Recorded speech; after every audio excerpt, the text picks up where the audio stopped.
On the other side of the world, reality at its worst intruded.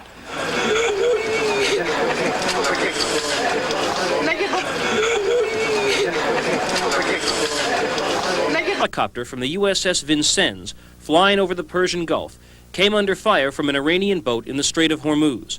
A half hour later, at 10:42, the Vincennes and another U.S. ship, the frigate Montgomery, answered the attack.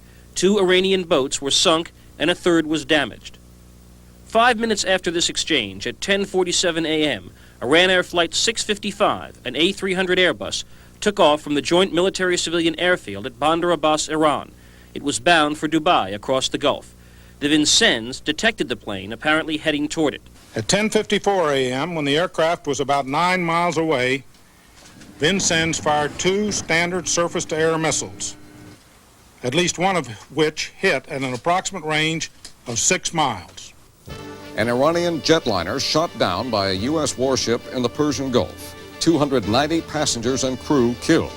How could it have happened? What are the consequences? That's our story tonight.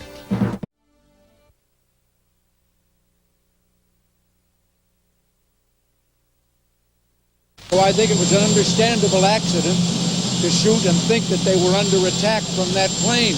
The government of the Islamic Republic of Iran considers this a premeditated act of aggression and a premeditated, cold-blooded murder. William Crow, Jr., chairman of the Joint Chiefs of Staff, describes what happened next. This aircraft headed toward the Vincennes and commenced closing at high speed. Crow says 7 warnings were sent on both military and civilian frequencies. None was answered. There were electronic indications on Vincennes that led it to believe that the aircraft was an F-14. How could so sophisticated a ship mistake a civilian airliner for the far smaller and faster F-14 fighter plane? First, the Persian Gulf has been a center of naval and air combat since American forces arrived more than a year ago to escort Kuwaiti ships. Cases of mistaken identity abound. Iranian gunboats have attacked oil tankers servicing Iranian ports. Iraq has hit ships servicing its own allies. 2 months ago, an American ship fired a missile at an American helicopter. Second, even the most sophisticated radar system has trouble distinguishing aircraft flying toward it head-on.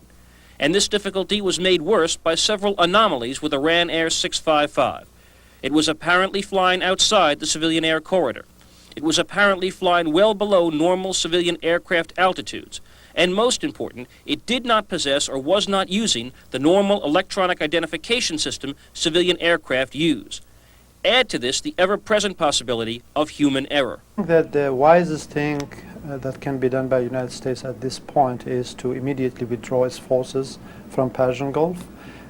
Looking at the fact that the United States now saying that it is incompetent and incapable of differentiating between civilian airliners and jet fighters is a good reason enough to withdraw immediately from Persian Gulf and to have a neutral position vis-a-vis Iran-Iraq war and to apologize for the crime and for the terrorist attack that they have had. I think this will rectify the wrongdoings of American policy in the past and will be an opening. The United States has expressed its regrets. Has there been any formal apology?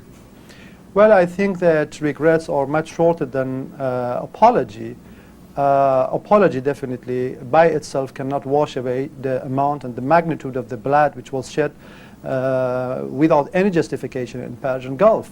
What is needed is some action by the United States to show its sincerity that it really wants to rectify its wrongdoing in the past and to let the Persian Gulf, the countries, to bring about peace and security for this troubled region. Mr. Ambassador, I'm afraid our time is up. Thank you very much. Captain Murphy, thank you. Gary Sick, thank you. That's our report for tonight. I'm Barry Serafin in New York. For all of us here at ABC News, good night.